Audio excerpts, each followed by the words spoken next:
Kasagaran gyud nato basta makasinati ganita og milagro or kana mga dagkong grasya sa atong kinabuhi, mahimo gid tang mapagarbuhon ato dayong ipanabi, sus nakakita jud ko sa adlaw nga nisayaw ano ang uban wa jud kakita, ako gyud nakakita, kakita jud ko sa birhen nga ni smile siya, nakita kong ngipon ana niya pag-isa sa pari sa hostiyas, kakita jud ko nga ni siga ba ni danag ang kuan ang hostiyas ana. Ganahan kita mo hisgot ana. Saan ganahan mo hisgot ana kung pakitaon mo sa Ginoo gingon ana?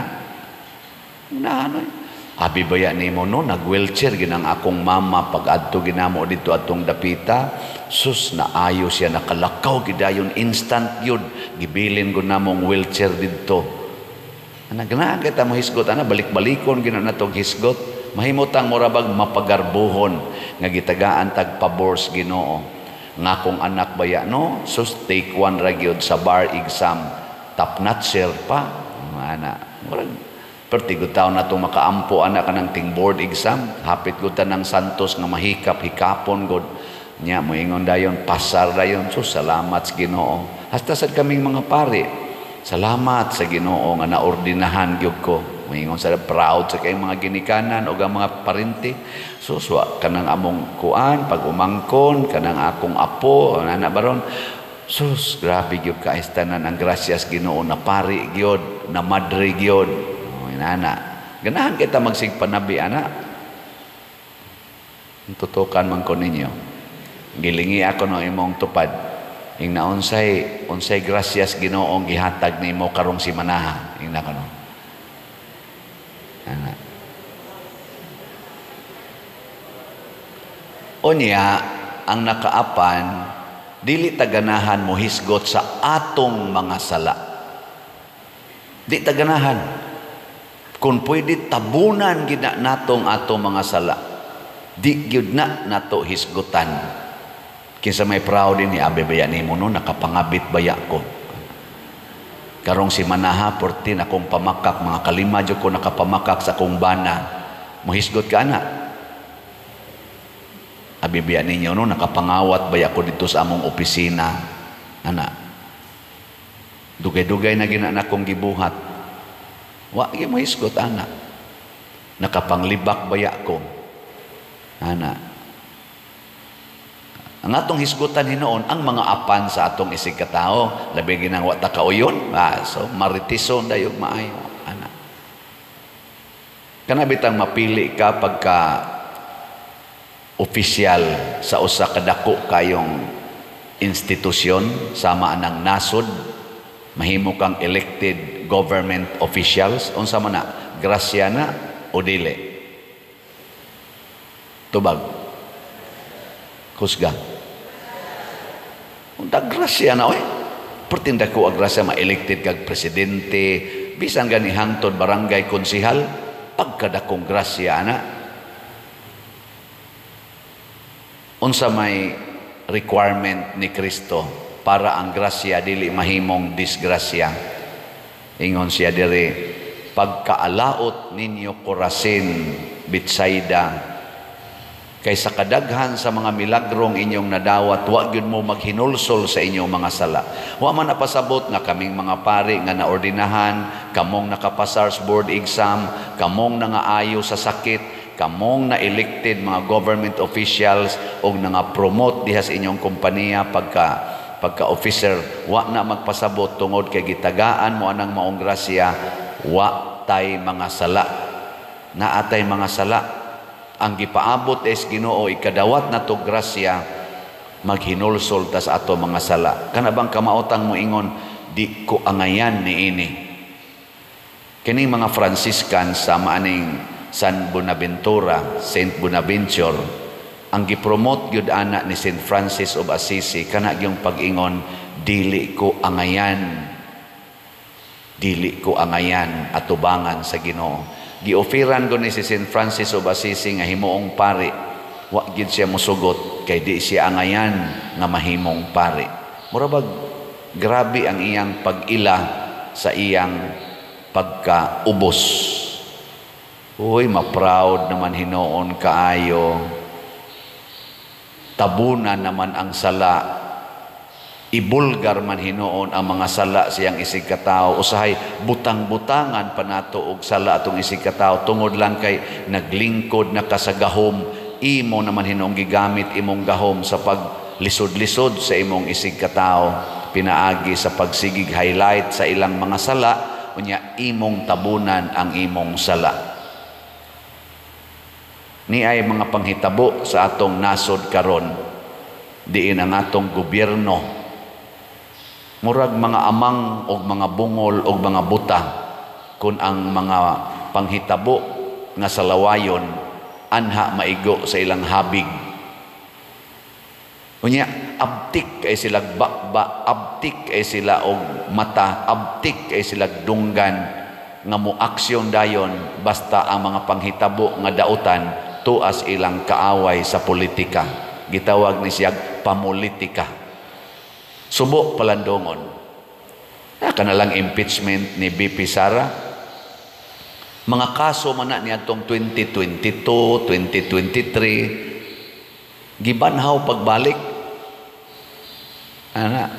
Ang kaso sa ni President Duterte, former President Duterte, nga napriso in taon siya sa dahig. Mga kaso pa na itong 2011 nga rikotob 2019 gibanhaw pagbalik aron lang gyud siya mapriso. Pero naay mga recent karong nahitabo pananglitan adtong March 8 namatay si Paulo Tantoco. Nya nahimo adtong kamatayon initial nga kuan adtong mga panahona na dito sa kwarto gidudahan nga na overdose sa drugs. Gikan atong Marso hangtod karon wa gitawag bag official judgment ang atong gobyerno nga didto manunta kuyog ang First Lady, ang mga sekretaris sa kabinete. Wa gyud. Why hearing, why investigasyon. Karon few days ago nigawas gyud ang resulta sa American investigation nga namatay gid ay sa overdose sa drugs si Paulo Tantoco. Pila na sad kaadlaw ang nigawas, wa pa gyud official statement ang atong gobyerno. Sige hinong dive anang taalik, panguhaan ang mga bukog dito sa mga sabungero. Mo'y gigastuhag maayo, mo'y isigig balita. Ni ay porte ka init nga balita. Ang nagbalita ang mga kasagaran, mga vloggers, mga social media, ang mga uban sang mainstream media. Wa sad mo balita. Ngano man, nga usama ni siya kakamatuoran na pagi dakong panghitabo dito ni mahitabo sa Manila na ay usa ka congressman, di lang nato hinganlan kay makita naman na social media, nagtukod og barangay office, barangay hall diha sa bangketa or sa sidewalk nga gitabunan ang usa ka eskwelahan. Karon si Mayor Isko Moreno iyang gipaguba. Ni gasto kuno nag mga million sad, mga 19 million man siguro na. Ngano man ang congressman kusog ra ba kay ni siyang niatake sa impeachment ni BP Sara.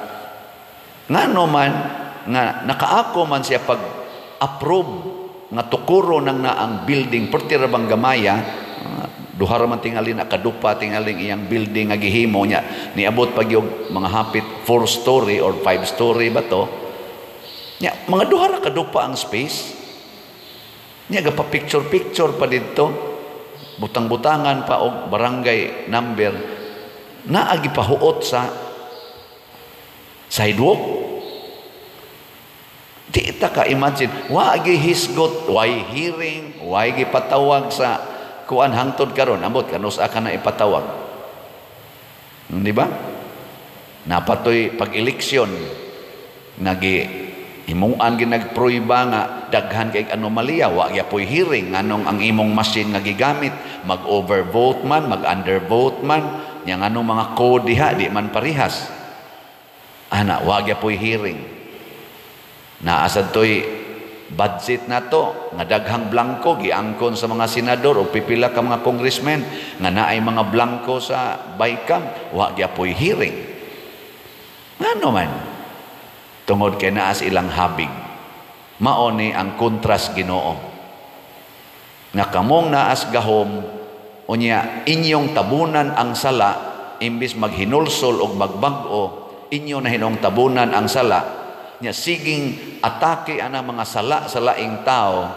Amo na ingos Kristo, ambisyoso kay ka, magsigi kag kuha ng puling sa matas imong isig ka tao, nya kanang truso nga nas imong mata di nimo kuwaon. Ego na be, lingi ako no imong tupad. Ing naunsay sa nimo ron. Sekreto lang. Nawak no musulti ba naunsay imong sa. Kamong mga bana og ingnon mo sa inyong asawa karong adlaw dong na kay sa mutugan mo. Hilom dia. Ana. Kamo sa mga asawa og ingnon sa mo sa inyong bana igpanghigda ninyo. Day, sultihi ko no ko unsay sa nimo rong adlaw. Sulti ka. Utrosan apil na mga lektor. Ampare ko no, ampare pangutan pader unsay sa nimo rong adlaw. Unsay labot ninyo. Di man kay mutog ang pare pilay kolekta ron pader. Maglison maganig tugan. Pero ako mutugan kon yo pila na slot atong nahalin. Kining slot hinoon mga igsoon makabawi-bawi ba ni sa tong sa kining slot ba nga naman part sa imong pagbasol kanang gitawag og reparation. Unsa man ang reparation? Kana bang imong hulipan ang imong na damage. Nana. Muna og mopalit mog slot inyo na nang ato na nang reparation sa atong mga sala. Kay gihikawa nato ang pipila, mopalit na lang sa tag slot para sa general purpose. Mao na palit mo din hig slot. Usbo nako kining slot nga atong gibaligya mao ni ang minimum donation nga atong ihatag para sa atong specific projects. Minimum donation. Usa ka slot, minimum donation. Nyag imong daghanon ang slots, maximum or extreme donations. Mo nang nasa tay challenge. Ang atong God's reward and complete elation or grace nga slot para ni atong 70 million nga utang. Ang atong halin 5,632 na ka slots na apay 694,368 ka slots na available tag 100 pesos ang usa ka slot.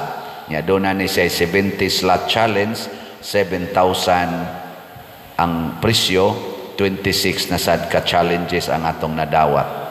Nya kadtong atong CTU or Christ Transforming Union with Mama Mary para ni sa atong pagtiwas og himos mga balay nga katong 12 na lang ka balay basig makahuman na tag pipila karong simanaha. Tag 100 pesos sa ni siya. 4,497 na ang atong halin na pay 2,503 ka slots nga available. Nasa ni 61 slot challenge nga tag 6,124 na say atong nadawat. Unsa may inyong buhaton karon para reparation of sins? Ang naingnon talang anang punga. Atong palitan og tag sa kaslat bisag kada semana 100 pesos lang.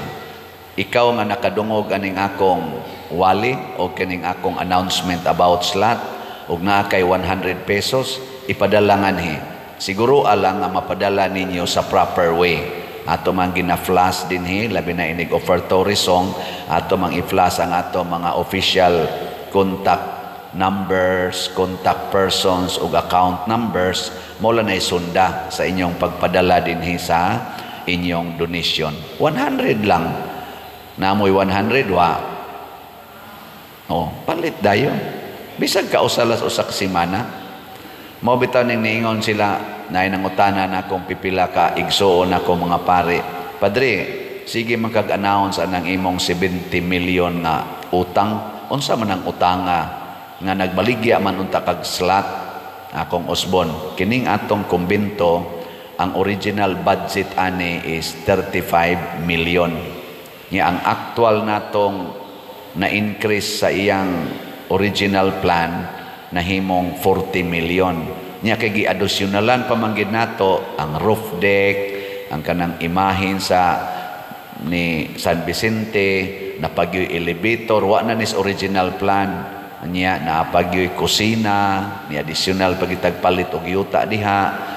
Nya mga 100 square meters kapin, o nya napagyoy na ang atong kanang entrada, kanang murag kanopi diha. Ani abot yun nag 55. So nanay diferensyang 20 million from original budget. Ang atong gibaligya ag slot sa una kadtorang 35 million. Nabag wa man gito mahurot ang atong SBF dag ato. No, napamtoy mga 400 kapin ka slots nga wa mahalin. Ato na lang gi-close. So mao na siya. Unya katong balay nila ni cafe, narabas cafe karon. Wa man sa tuy apil.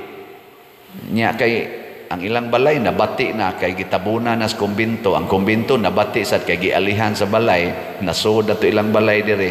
Win-win solution, thanks be to God, og sa kamapaubsanon og kamaunongon aning pamilya nilang cafe og Brad Titing Pipito, nitugot sila nga atong bayaran o gubon ang balay para mapurma ang ato dinhi. We grab the opportunity nga naa pa ta dire.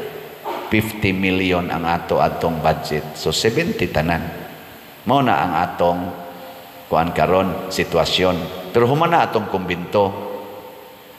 Nya kay ako maning responsibility ni ingon man sadang pari nga nagsunod nako ang mo take over dinhi humana ko nga dili lang sad siya magpahasol ani. Ako lang sa nang gidawat. So ako ning pasanon nya ato man tibuok kalibutan nga nagsunod nako kining ato mga projects dinhi ngadto sa Kapilinya nga nas diocesan kanang gipangtabang nato sa more than 20 parishes all over the Philippines, especially here in Central Visayas and Mindanao. Ato maning tanan tabangi lang sa kuninyo ani tagsa lang kaslat. Makapawagtang ba ni sa atong sala o dili? Makapawagtang ngano man generosity is an expression of repentance. Greediness, mauna siya why repentance.